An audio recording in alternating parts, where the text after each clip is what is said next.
Had a few things I just wanted to say. Starting out, give me back my racket. No. Give me back my racket, or I'll knock you flat.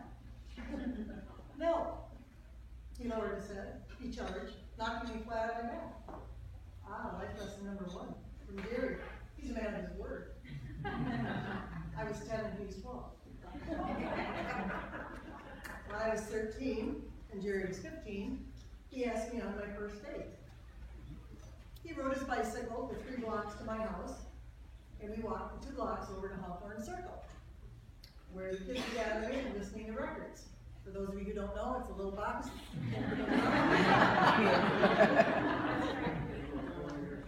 So this began a year of going steady. Jerry took me to Woolworth's and bought me my first D initial ring. I think he paid $3 for it. And yes, since it was. And I had to put yarn around it to keep it on my finger.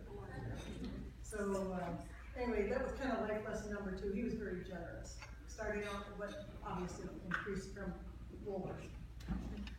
He got a job at Rexall Drug after school and got fired because I hung around talking to him too much. His next job was a waiter at Aunt Jemima's Pancake House, and that was just far enough away from where I lived. I couldn't interfere on that one, so he was safe. We had a great year going to dances and riding his motorcycle. He started out with a Cub 50, and now we were on a Honda 90, so that was quite a step up. Going to parties and then walking the halls at school. The summer I would turn 14, Jerry sat me down on my parents' front porch and told me we were too young to date exclusively, so we would go our separate ways, date other people, and he'd come back in 6 years and we'd get married. He was quite insistent on this, so we went our separate ways. And he was engaged to someone else, and I was involved with another relationship, but neither one of those relationships worked out. So Jerry came home from Vietnam, and I saw him at a local shopping center. I hollered his name once, twice, and thought, all right, Bird, this is your 3rd and final time. So I hollered, Jerry! And that time he heard me. So he walked over to where I was standing by my car, and after 6 years, our first re-impressions of each other were, I was a hippie and he was horribly scarred. Because in Vietnam, a bomb had hit the front of his Jeep, blew up, and cut underneath his right eye. So he had this big, stitchy, black and blue eye. And I don't know why he thought I was a hippie, because I had bell bottoms, I had a pink felt hat.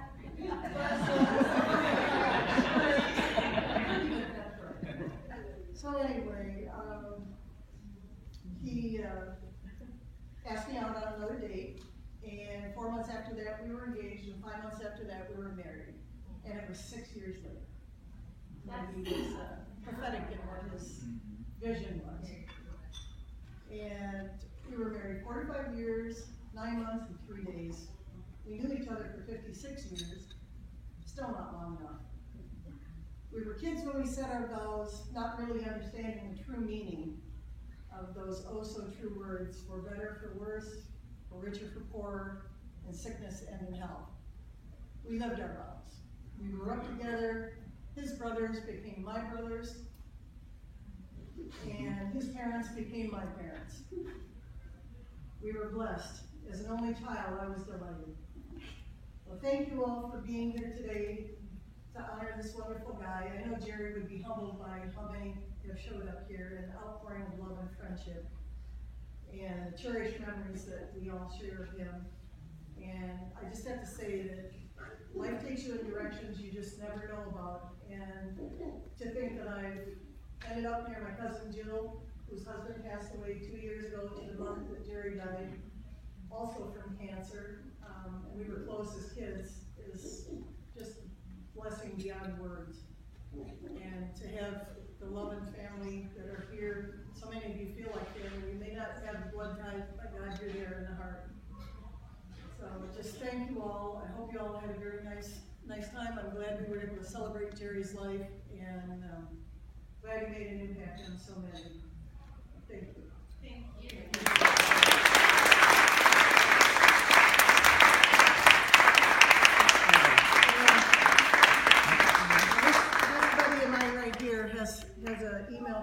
asked him to read, that he sent to Jerry so that Jerry read this, and we were both so touched by it, we couldn't quit crying for a week. So.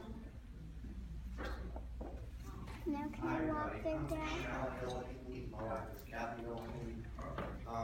We've had the honor of knowing Jan and Jerry and her family and his family for 20-some years. First as neighbors, so I was known as Kathy's husband. Jerry was known as Jan's husband. And so then we became friends and neighbors, friends, and then I had the wonderful opportunity to work with Jerry for a little while and Jake, his son. And I have to tell you, he was the same guy, no matter if neighbor, friend, or coworker, or boss, or leader, he was the same guy. You also know that Jerry is quite the mind, the brilliant person, the engineer, the fixer, right? So when Jerry would email me and Kathy about his unfortunate disease, it was very scientific. You know, here's what my study said, here's what my doctor said, here's what we're going to do about it. There was emotion behind it, and you know, the next step was, okay, here's what we're going to do next. But it was very sort of 1, 2, 3, which was Jerry, right? He was black and white, but there was heart behind it. So I had 2 emails. One is the one prior to my email back to him. So, oops, here they are. So I'll read his first. Hi. We just received a report from the radiologist from my CT last Wednesday. I plan to pick up the DICOM disc on Wednesday, which is a language that Jake and I know well, and Peter, but it's the language of radiology. So the DICOM disc on Wednesday, I thought you two would be interested in their findings. They simply show some growth, which is consistent with the feelings from my body. I have only 4 treatments on the new drug trial and had an infection between cycles, so it is a bit early to see too many results. We'll wait for another CT after a couple more cycles to see if there's a trend or not. I hope you all are well and enjoying the fine sun. Love to all, Jerry. Well, as you may know, that study was horrible. It was just devastating. And as a clinician, when Kathy and I both read it, Kathy's a clinician too, it was like, wow, there's nothing that can be done. So, but of course, Jerry would never think that or say that or feel that. He was a fighter. So, but I couldn't help it. I had to respond. So, hey, big guy. That was how I referred to him. He was a big guy. As I read your report, I kept thinking, this cannot be. You have fought like crazy and it just isn't fair. The tough guy I know is still working on the solution and will beat on his opponent until he can't muster another swing. I know you're pissed off and I feel like you want to explode. I can't imagine all the other feelings that you're having. What I can tell you is that I love you and that your wife loves you, and your kids love you, and your grandkids love you, and your brothers love you, and your parents love you, and all the people you have touched in your beautiful life have nothing but love for you. You have been their strength and their rock. You have inspired them. You have taught them. You have respected them. You have praised them. You have given and given and given and given and expect nothing in return. Here's what you've given me. An attitude that anything can be done if you keep working at it, including fighting your messed up business. You have beaten it beyond what anyone thought, except me. You've given me an opportunity to watch you and learn. You've taught me a computer language, which is really no small feat. I watched you lead a group and a company that you grew from nothing, from scratch, with unending energy and passion. I watched you scaring kids on Halloween, showing them and me simple joy. I watched you drive fast cars with lots of gears and no clutch, and then let me try, and didn't give me crap when the Subaru won the race. I watched you deeply love your wife, showing me the true meaning of through thick and thin. I watched you take care of sons with both having different skills, knowing that you didn't judge them in any way and met them where they were. I watched you taking care of your parents like I've never witnessed before. I watched you taking care of your brothers as if you were their father. I watched you giving opportunities to people that you saw something in when others didn't have the vision, and then watched them blossom. I watched you enjoying the simple things like spending time with friends, smoking a nice cigar, sharing a meal, sharing a story, sharing a thought, jumping in a pool, and telling a joke. I've watched your endless generosity with awe. I've watched you get good news and shout it from the rooftops, and I've watched you handle bad news with a shrug and the grace of it and the demeanor of a Marine. If I could be a tiny fraction of what you are, I'll be happy. I know you know this, but despite those stupid studies and x-rays and what they say about you, they can't take away your soul and what you mean to everyone around you. I hate few things, but I hate this is happening to my friend. I don't understand, and I believe.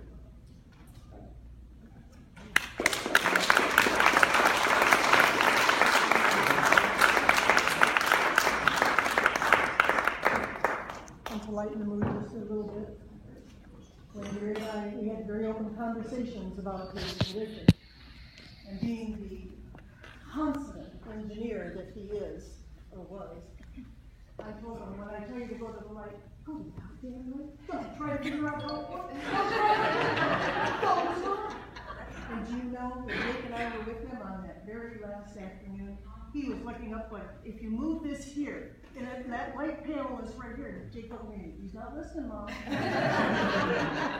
was. That's awesome. So anyway, we will go over, oh, Dad, you got something you want to say? If someone who didn't know Jared were to ask me what kind of man was he to have such an effect on so many people, the answer had been very easy.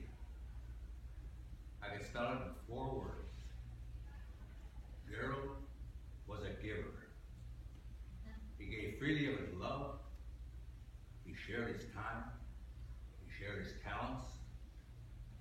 He shared his good nature. He shared his tremendous sense of humor. And he shared his money. If Mom's memory and my memory remain with us, Gerald will never leave us. He will always be with us. After all, we shared a lifetime of 68 years.